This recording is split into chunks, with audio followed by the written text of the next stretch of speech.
이번 주 한 주간은 우리 대한민국의 미래 역사를 좌우할 만한 매우 중요한 시기가 될 것입니다. 안타까운 것은 이 한 주간 안에 어떤 일이 일어날지 우리는 정확하게 모른다는 사실입니다. 그러나 우리가 분명하게 아는 것이 있습니다. 하나님은 역사를 주관하시는 하나님이십니다. 아멘. 하나님은 우리에게 가장 선한 것을 베푸시고 정의를 실현하시는 하나님이심을 믿습니다. 그래서 우리 땅에 되어지는 모든 일이 하나님 손안에 있음을 우리는 확실히 알고 믿고 있습니다. 급변하는 시대입니다. 한치 앞을 내다보기 어려운 시대고 너무나 변화무쌍한 일들이 일어나고 있는 이런 시대에 우리가 후회 없는 삶, 그리고 하나님이 기뻐하시는 참된 믿음의 삶을 살아가기 위해서는 시대의 변화를 깨달을 수 있는 영적인 안목이 필요할 것입니다. 구약 성경에 보면 여리고 성이 무너집니다. 그리고 이스라엘 군대가 들어가서 그 속에 있는 모든 거민을 모두 몰살시킵니다. 그런데 유일하게 살아남은 사람과 그 가족이 있어요. 우리가 잘 아는 기생 나합과 그의 가족 일가 친척들입니다. 그 비결은 영적인 안목을 가졌다는 거죠.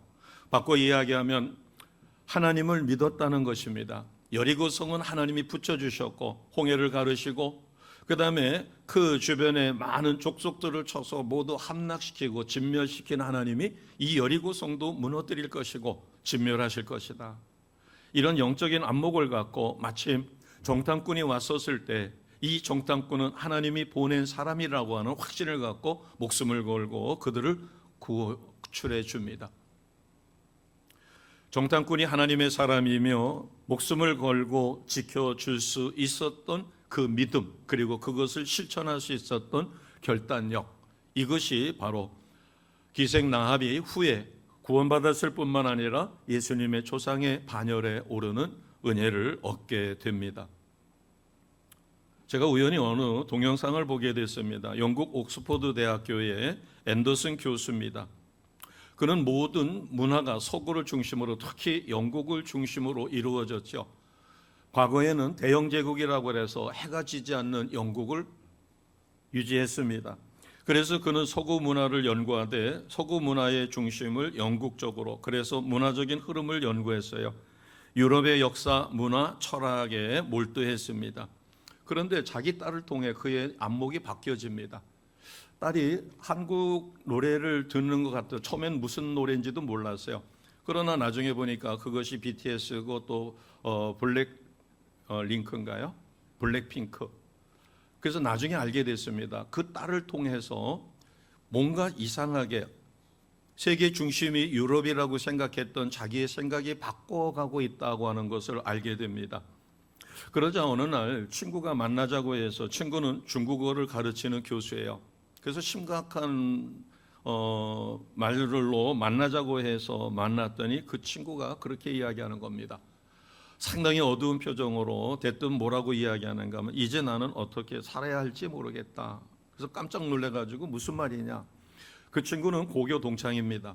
고등학교 때서부터 중국이 세계를 경제적으로 또는 미국과 쌍벽을 이룰 수 있는, 그래서 중국어를 하는 것이 자신이 앞으로 여러 가지로 좋을 것이다, 전망이 좋을 것이다, 뭐 등등 해서 중국어에 심취를 하게 됩니다. 그래서 대학도 중국어 학과를 갖고 중국어를 해서 결국은 대학에서 중국어를 가르쳤어요. 한때는 중국어를 배우는 학생들이 많아가지고 가장 큰 강의실에서 강의를 했다고 합니다. 그런데 어느 순간부터 한 4, 5년 전서부터 중국어를 듣는 사람의 수가 점점 학생들이 줄어가지고 작은 강의실로 옮기게 됐고, 최근에 와서는 중국어 학과가 폐기되는 지경에까지 이르렀다는 거예요. 그래서 궁금해서 이 앤더슨 교수가 친구에게 물었습니다. 그러면 그 학생들이 어떤 언어를 배우는데 중국어가 그렇게 사양길에 접어들었느냐 그랬더니 한국어라는 거예요. 자기가 왜 한국어가 세계 문화의 주류를 형성하고 세계 가치관을 바꾸고 특히 영국의 여성들이 한국 남성을 좋아한다는 거예요.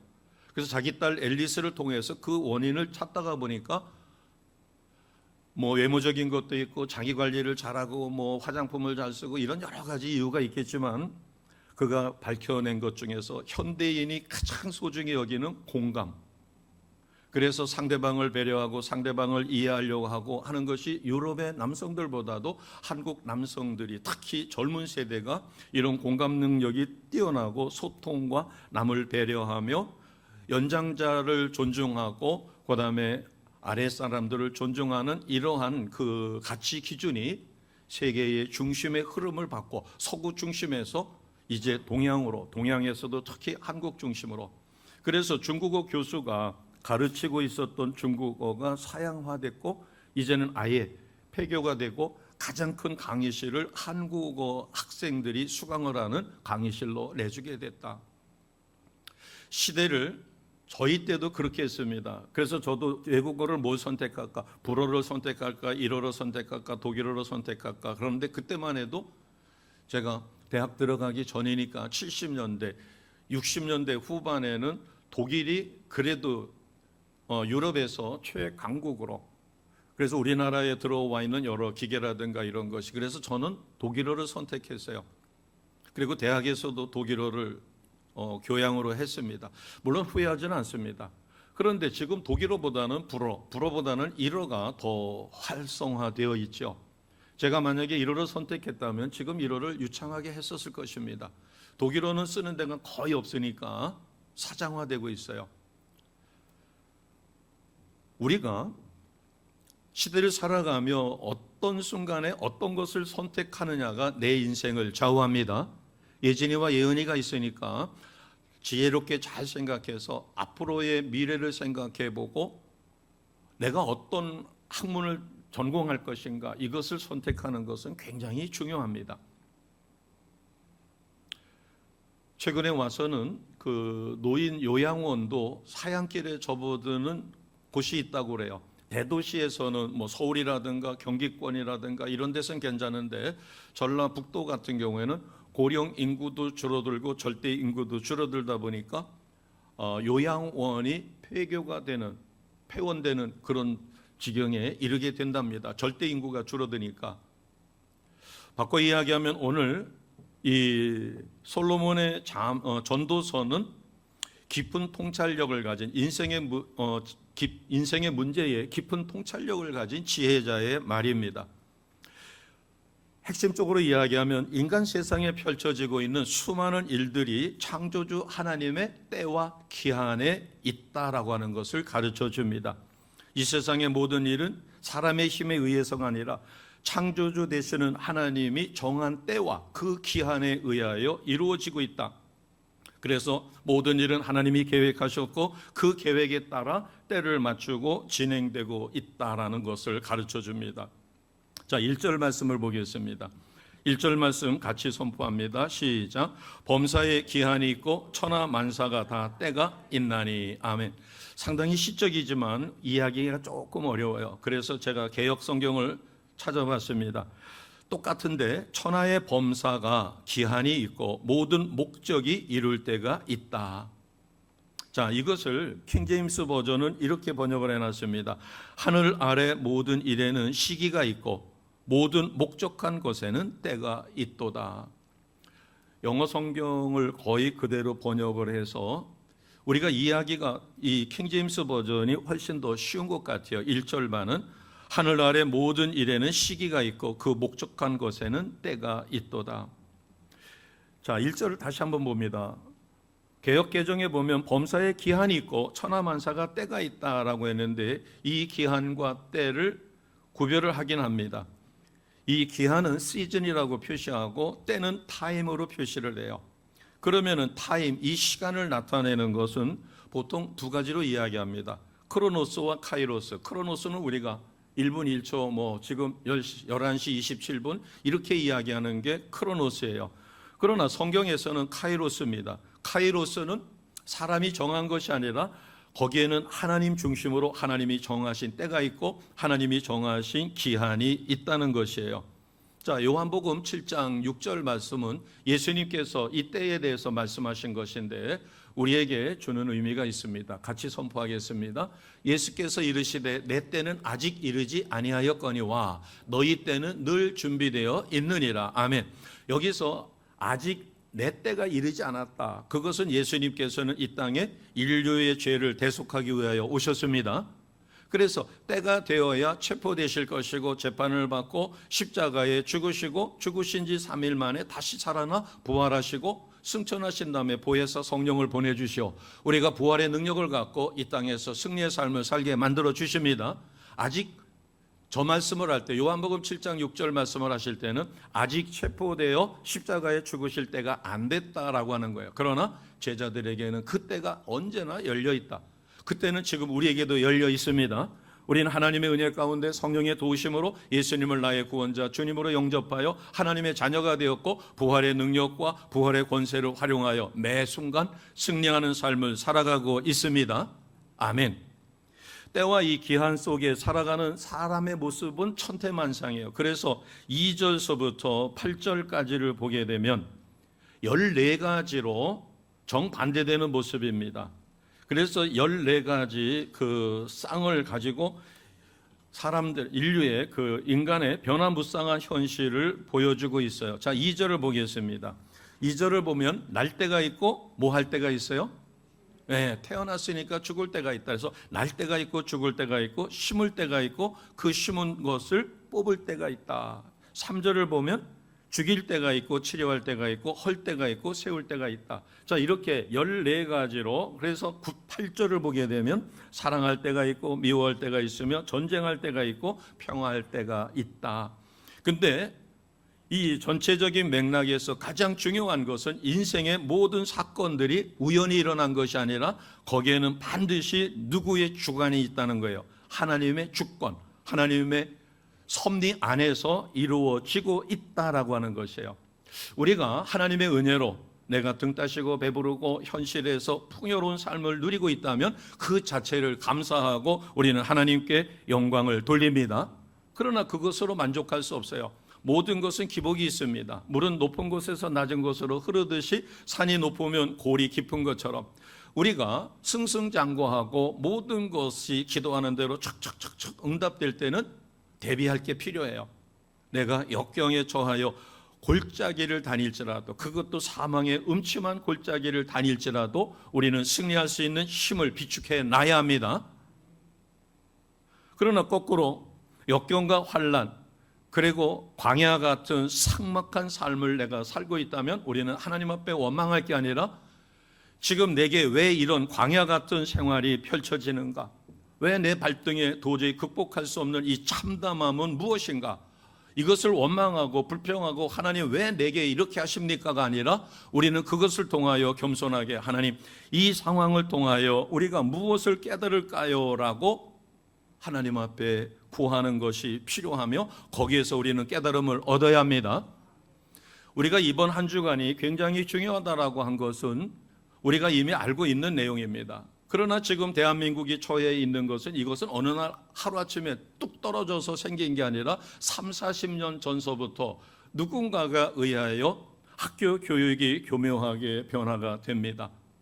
바른 교육을 가르치는 게 아니라 또 경제가 발전하다 보니까 물질 만능 사상이 시대를 지배해요. 3, 40년 전서부터 조금씩 변화가 되어 오다가 보니까 우리도 모르는 사이에 언론은 왜곡됐고 사회 정의가 실현되지 않고 있고 그 다음에 모든 가치의 기준은 돈이 최고가 돼버렸어요.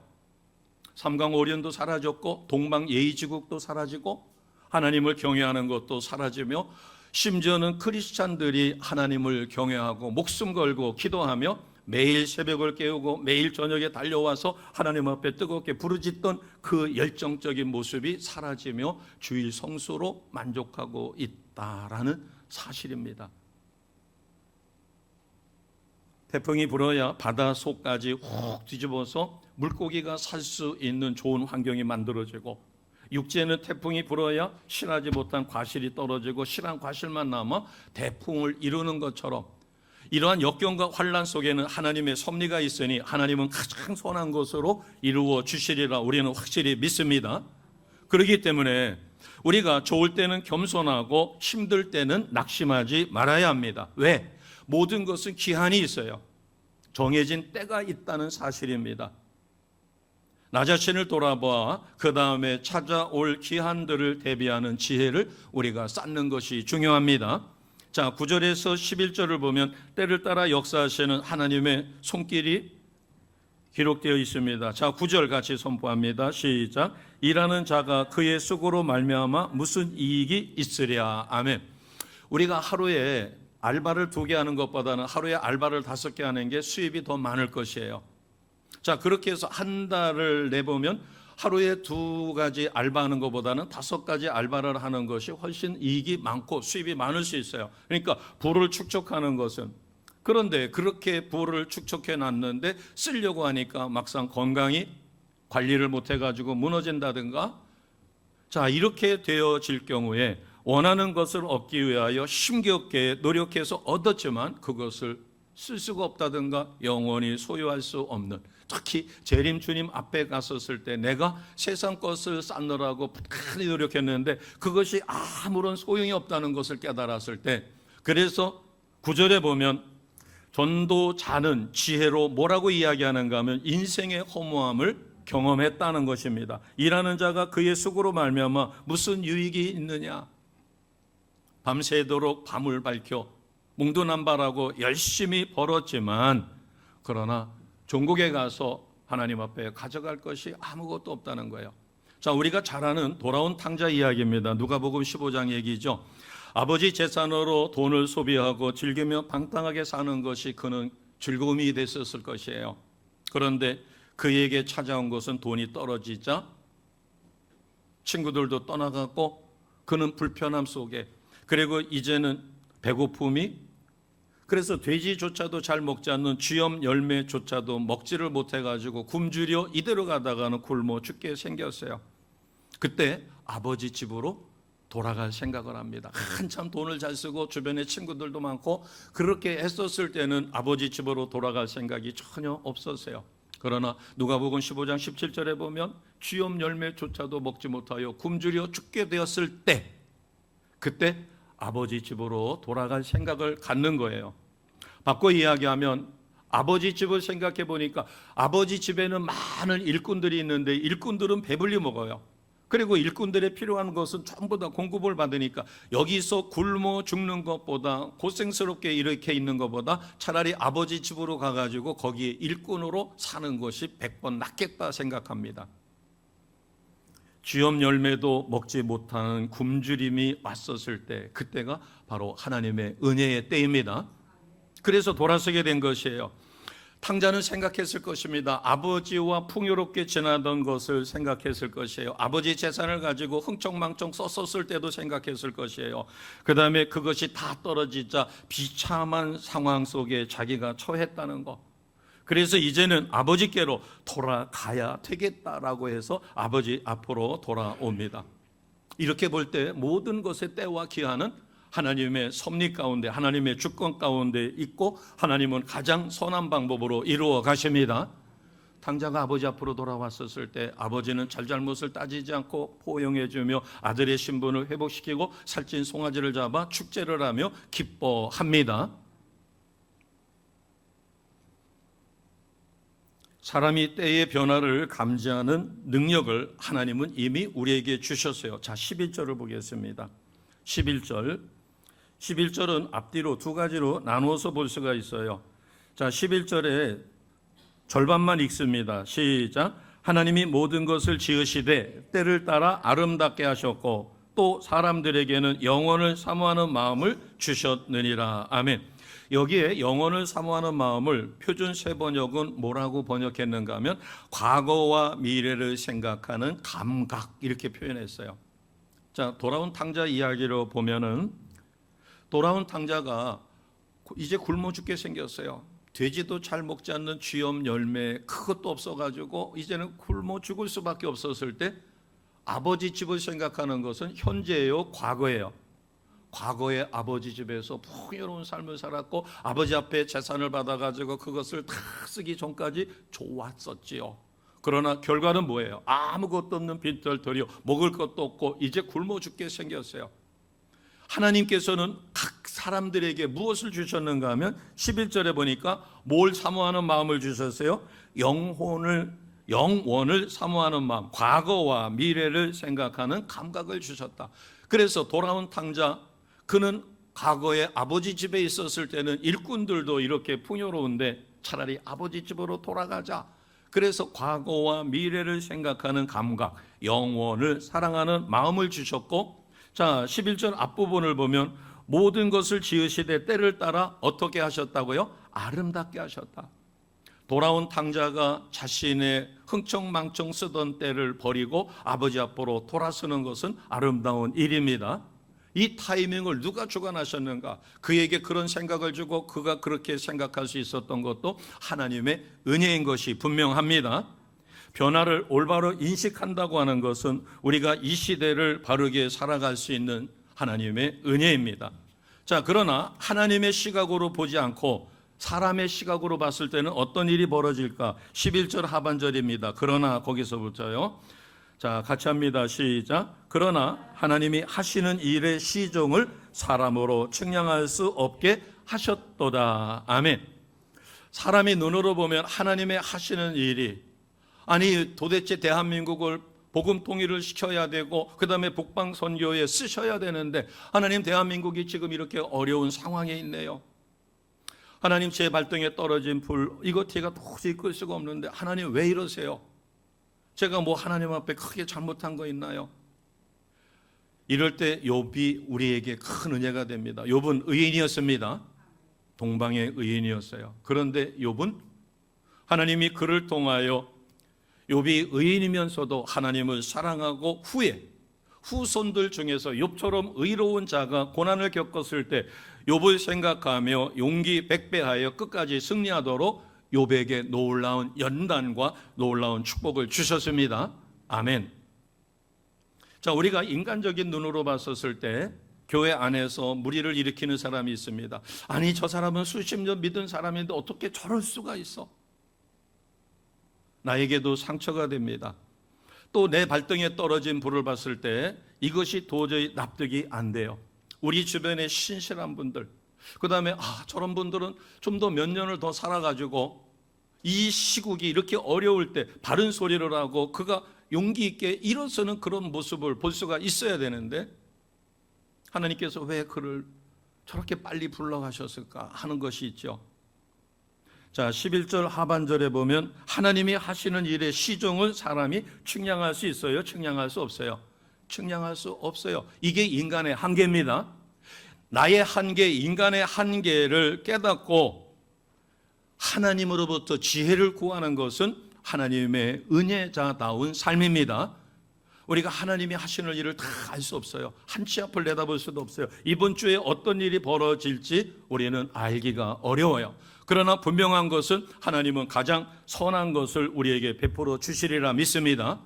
우리가 소망하지 않았던 것이 온다도 할지라도 그것은 하나님의 뜻이 있으니까 그것을 극복하고 나면 더 좋은 일이 있을 수도 있어요.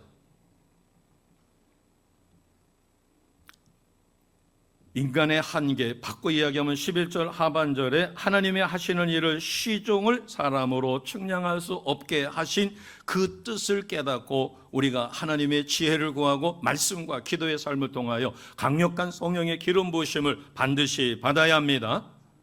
이런 환경을, 이런 상황을 깨닫게 하시고 합력해서 선을 이루게 하시는 하나님의 손길을 바라볼 때 우리는 어떤 상황에서도 좌절하지 않고 낭망하지 않습니다.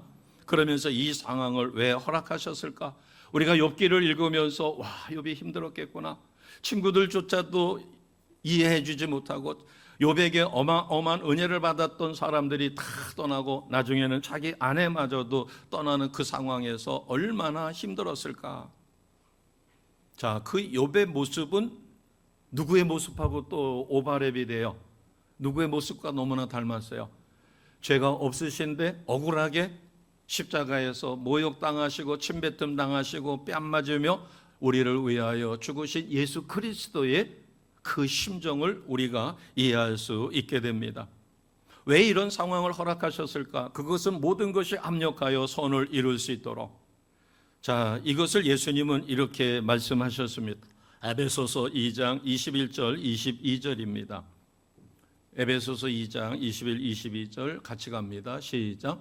그의 안에서 건물마다 서로 연결하여 주 안에서 성전이 되어가고 너희도 성령 안에서 하나님이 거하실 처소가 되기 위하여 그리스도 예수 안에서 함께 지어져 가느니라. 아멘. 우리를 성전이라고 합니다. 우리는 한 사람 한 사람이 모여서 사랑의 공동체 성전을 이루어가요. 그런데 그 중에는 모난 사람도 있고 그 중에는 돈 그런 사람도 있고, 그러나 이들이 서로 섞여가지고 어우러지면서 믿음이 그 속에서 커가게 하시는 것이에요. 우리는 세상의 변화, 개인의 삶의 변화를 우리가 깨닫는 것이 우연이 아니라 이것은 필연입니다. 모든 것은 하나님의 섭리예요. 이것을 우리가 철저히 인정할 때 우리는 한 치 앞을 알 수가 없어도, 내게 왜 이런 일이 벌어졌는지를 이해가 안 돼도 우리는 선하신 하나님을 확실하게 믿습니다. 이것은 오직 믿음만으로 가능해요. 자, 10절에서 11절을 보게 되면 하나님이 인생들에게 노고를 주사 애쓰게 하신 것을 내가 보았다는 겁니다. 그러면서 11절에 보시게 되면 모든 것이 때를 따라 아름답게 하셨고 그러면서 영혼을 사모하는 마음을 주셨다. 바꿔 이야기하면 이 모든 것이 하나님의 섭리 가운데 이루어진다는 것입니다. 자, 그러면 그러면 이제 이 때를 깨닫고 어떻게 살아야 될까?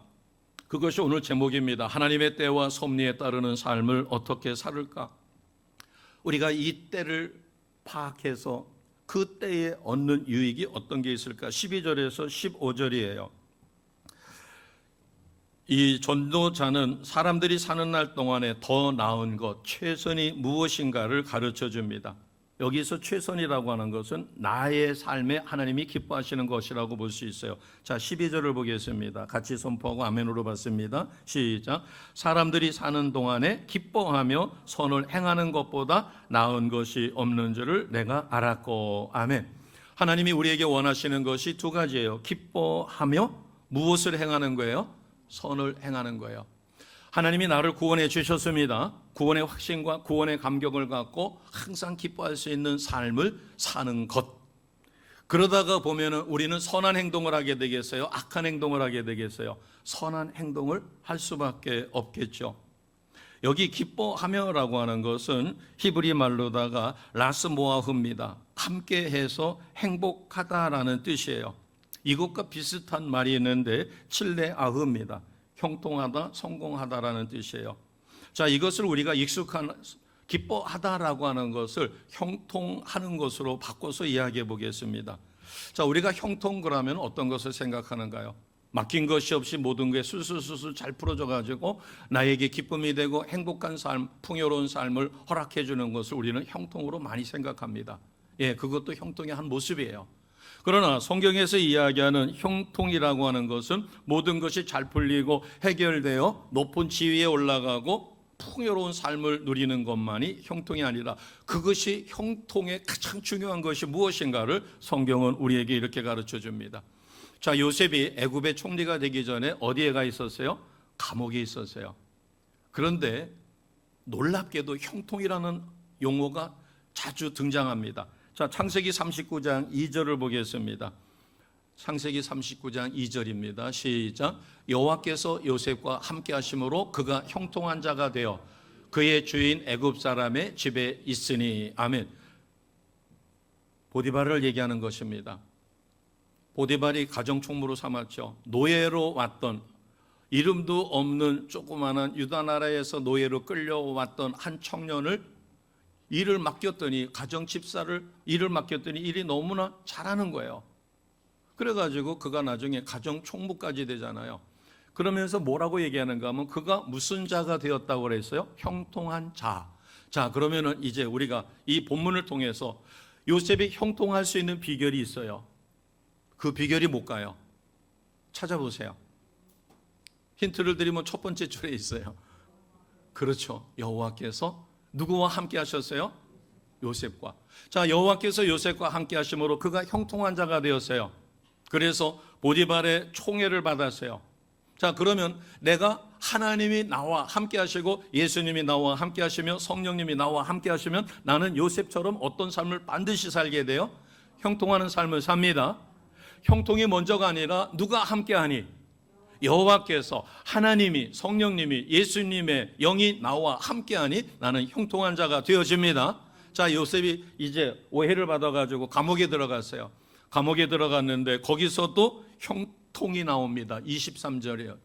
23장 같이 갑니다. 시작. 간수장은 그의 손에 맡긴 것은 무엇이든지 살펴보지 아니하였으니 이는 여호와께서 요셉과 함께 하심이라. 여호와께서 그를 범사에 뭐하게 하셨어요? 형통하게.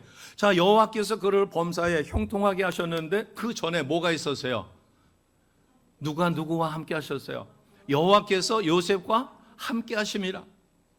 형통의 가장 중요한 의미는 누가 함께 하는 거예요? 하나님이, 성령님이, 예수님이. 아멘입니다. 예진이와 예은이가 하나님이 함께 하시고 지혜의 영이 임하게 되면 형통하게 될 것입니다. 그렇다고 해서 공부도 안 하고 판판히 놀다가 주여 믿습니다 한다고 해서 막 이 볼펜이 정답만 쳐가지고 100점, 올백, 이거는 아닌 거죠. 하나님이 함께 하시면 우리는 가장 지혜로운 삶. 그래서 아까 11절에 뭐라고 그랬어요? 하나님이 모든 것을 지으시되 때를 따라 뭐하게 하셨어요? 아름답게. 때를 따라 아름답게. 담임 선생님이 보기에도 저 아이가 하나님을 믿고 예수님을 잘 믿고 저렇게 아름다운 모습이구나라고. 그래서 우리는 이와 같은 삶을 살 수 있도록 때를 따라 아름답게 하셨을 뿐만 아니라 때를 분별하여 하나님이 원하시는 온전한 삶을 살아가게 만들어 놓았습니다. 아멘. 이제 우리는 형통이라고 하는 것은 성공, 출세, 높은 지위에 올라가는 문제가 아니라 내가 어떻게 노력해서 그것을 이루었는가가 중요한 게 아니라 누가 함께 하시는 거예요? 하나님께서 함께 하시는 거예요. 자, 우리는 하나님이 나와 함께 하시는 것을 좀 더 디테일하게 현실적으로 이야기하면 무슨 삶을 사는 거예요?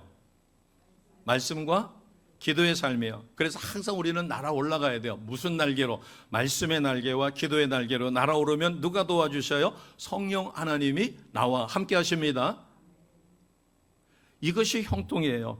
그러니까 형통은 하나님이 나와 함께 하시면 내가 믿는 것이 불가능도 가능해지고 없는 것도 무에서 유가 창조되는 놀라운 은혜를 누립니다.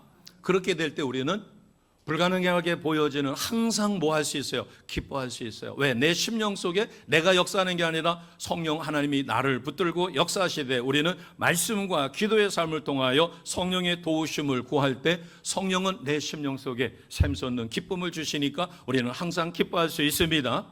내가 사망의 음침한 골짜기를 다닐지라도 해를 두려워하지 않을 수 있어요. 왜? 누구를 바라볼 수 있으니까.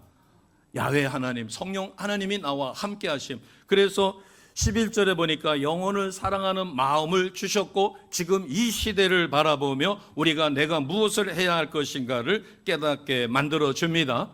자, 성령이 나와 동행해요. 말씀과 기도의 삶을 통하여 성령이 나와 함께 하시니 우리는 악한 일을 좋아해요? 선한 일을 좋아해요? 선한 일을 당연히 좋아할 수밖에 없죠. 악한 일을 할 수가 없어요. 눈에 티가 들어가면 티가 빠져나갈 때까지 눈물로 씻어내야 되듯이 하나님의 사람, 영에 속한 사람, 성령의 사람은 악한 짓을 하고 싶어도 못해요. 설사 하면 괴로워서 견디질 못해요. 다 토설하고 그것을 회개할 때까지. 자, 그러면 이런 사실을 알고 있는 우리는 어떻게 살아야 돼요? 방법은 딱 한 가지입니다. 나와 지금 누가 함께 하셔요? 하나님이 함께 하심으로 하나님은 역사의 주관자시고 시간과 때를 다스리는 하나님이심을 우리가 확실히 믿는 것입니다. 그래서 12절입니다. 자, 12절 같이 갑니다. 시작. 사람들이 사는 동안에 기뻐하며 선을 행하는 것보다 더 나은 것이 없는 줄을 내가 알았고. 우리는 누구로 인하여 기뻐하는 거예요? 하나님으로 인하여, 예수님으로 인하여, 성령으로 인하여 우리는 기뻐하는 삶을 삽니다. 그래서 기뻐하며 선을 행하는 것보다 더 좋은 것은 없다는 것입니다. 자, 더 놀라운 사실은 13절에 있습니다. 13절 같이 갑니다. 시작. 사람마다 먹고 마시는 것과 수고함으로 낙을 누리는 그것이 하나님의 선물인 줄도 또한 알았도다. 아멘.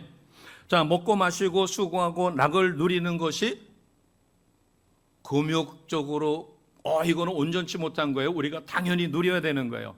우리는 하나님을 믿음으로 성령이 주시는 기뻐함과 행복감을 맛보고 누릴 필요가 있습니다. 자, 오늘 13절에 보니까 먹고 마시고 수고함으로 낙을 누리는 것이 하나님의 선물이다. 우리가 기뻐하고 행복한 삶을 사는 게 사치가 아니에요. 이것은 당연한 것입니다. 아멘. 우리 한국 사람들은 특히 저는 어려서부터 아주 율법적인 그런 교단에서 살았기 때문에 수고하고 애쓰고 고생하는 게 당연한 거고, 낙은 어디 가서 누려야 되는 걸로 알았어요? 천국에 가서 누리는 걸로 알았어요. 그러다가 대학에 들어가 가지고 친구 되시는 예수님을 깨달은 다음에 너무너무 충격을 받았어요. 예수님이 나의 친구야? 새벽을 날을 쳐서 눈이 오나 비가 오나 추우나 뭐하나, 그 다음에 아무도 없는 데 가서 기도하다 보면 불을 지피지 못합니다. 그러면 옆에 있는 담요 뒤집어 쓰고서는 기도하다 보면 몸이 덜덜덜덜 떨릴 때가 있어요. 오죽하면 하나님이 그 추위에 후끈한 담요를 탁 덮어주는 것처럼 기도하느라고 수고한다 그러면 너무 감격해서 눈물로 기도하고, 그렇게 고생하고 애쓰는 것이 당연한 걸로 생각했어요. 그리고 거기에 따르는 상급은 천국에 가서 누리는 거고, 행복한 삶은 천국에서. 그런데 오늘 13절을 보니까 사람마다 먹고 마시고 수고하며 거기서 우리가 낙을 누리는 것이 뭐라고요? 하나님의 선물입니다. 집에 세탁기가 있어요. 그리고 자동 건조 장치가 있어요. 그런데 그것을 굳이 마다하고 손빨래 할 필요는 없습니다. 물론 손빨래 해야 할 빨래거리가 있다면 예외가 되겠지만, 그 다음에 전기밥솥에다가 스위치 꽂아놓으면 밥이 다 되는데 굳이 뗄 수도 없는데 뗄감을 떼가지고 밥을 옛날처럼 지을 필요도 없어요. 그렇게 할 수도 없고. 그러니까 우리가 문명의 이기라든가 이런 것은 우리가 선용하고 활용하고 우리가 그것을 즐길 필요는 있습니다. 아멘. 그러나 조심할 게 있어요. 우리가 이러한 낙에 빠지다가 보면은 자칫 잘못하면 누구를 잊어버릴 수 있어요? 하나님을 잃어버릴 수 있어요. 이스라엘 백성이 애굽에서 출애굽할 때 얼마나 감격했겠어요. 노예 생활에서 해방되어, 그래가지고 노예 생활에서 해방되어 이제 적과 꿀이는 가나안으로 들어가기 전에 광야에서 40년 동안 하나님은 그들을 연단합니다. 그래서 여호수아가 살아있었을 때, 모세가 살아있었을 때, 그리고 그 광야에서 생활했던 사람들이 살아있을 때까지는 하나님을 경외하고, 또 한 세대가 지나갈 때까지도. 그러나 두 세대가 넘어가고 세 세대가 넘어가다 보니까 자신들이 누리는 풍요로움 그리고 여유로움, 이런 세상적인 즐거움에 푹 빠져가지고 누구를 잊어버려요?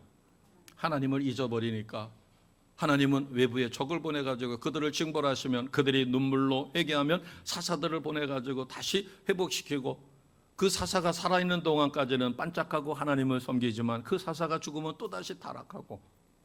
오늘 우리가 맨 마지막으로 조심해야 될 것이 14절입니다. 14절 같이 갑니다. 시작.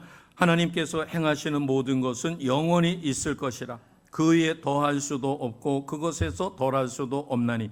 하나님이 이같이 행하심은 사람들이 그의 앞에서 뭐하게 하시려고요? 경외하게 하려 하심인 줄 내가 알았노라. 우리가 하나님이 나에게 주시는 심령의 샘솟는 기쁨을 가지고 우리는 항상 기뻐하고 쉬지 않고 기도하며 모든 일에 감사하는 행복한 삶을 반드시 살아야 합니다. 살면 좋고 못 살면 할 수 없고가 아니라 그것은 하나님의 뜻이에요. 그래서 우리는 항상 기뻐하고 쉬지 않고 기도하며 모든 일에 감사하고 하나님께 영광 돌리는 그런 삶을 행복하게 사셔야 합니다. 그게 14절에 주신 약속이에요. 그러면서 우리는 누구에게 영광을 돌리는 거예요? 오직 하나님께 영광을 돌리면 우리는 망하지 않습니다. 우리는 타락하지 않습니다. 하나님을 배반하지 않습니다. 지금 대한민국을 하나님이 극적인 방법으로 흔드셨다가 구원해 주시면 이제 정신 바짝 차리고 뭐까지 가야 돼요? 복음 통일과 북방 선교에 내가 끝까지 쓰임받아 재림 주님 오실 때 후회 없는 삶, 여기까지 연결이 되어야 할 것입니다. 아멘. 이것이 하나님을 경외하는 것이고 하나님을 기쁘시게 하는 삶이에요. 자, 말씀을 정리합니다. 우리는 시대의 변화를 인정하고 그 시대를 하나님의 말씀과 기도의 삶을 통하여 성령의 도우심으로 살아가야 합니다. 그러기 위해서는 내가 하나님의 자녀다라고 하는 이 정체성에 감사가 이루어져야 합니다. 그리고 하나님은 하나님의 뜻을 전부 다 드러내 주셨어요. 때로는 모르는 것도 있어요. 모르는 것도 있어요. 그게 나의 한계입니다. 우리는 나의 한계를 철저히 인정하되 성령의 도우심으로 주님이 주시는 지혜로 영안을 열어주시는 그 은혜의 삶을 반드시 살아야 합니다. 그래서 우리는 시대를 바라볼 수 있는 안목을 어떻게 키워야 돼요? 말씀과 기도의 삶을 통하여 성령의 인도함을 받다 보면 하나님은 우리의 영안을 열어주시고 하나님의 뜻을 분별하여 하나님의 가장 선한 도구로 쓰임받게 하십니다. 아멘. 자, 1절을 한 번 더 선포하고 마칩니다. 1절입니다. 시작. 범사에 기한이 있고 천하 만사가 다 때가 있나니. 아멘. 이 때에 우리를 쓰시기 위하여 불러주셨음을 확실히 믿으시고 하나님 말씀에 순종하여 하나님을 기쁘시게 하는 복된 삶을 누리는 우리 모두가 되시기를 주님의 이름으로 축복합니다. 아멘. 기도하겠습니다.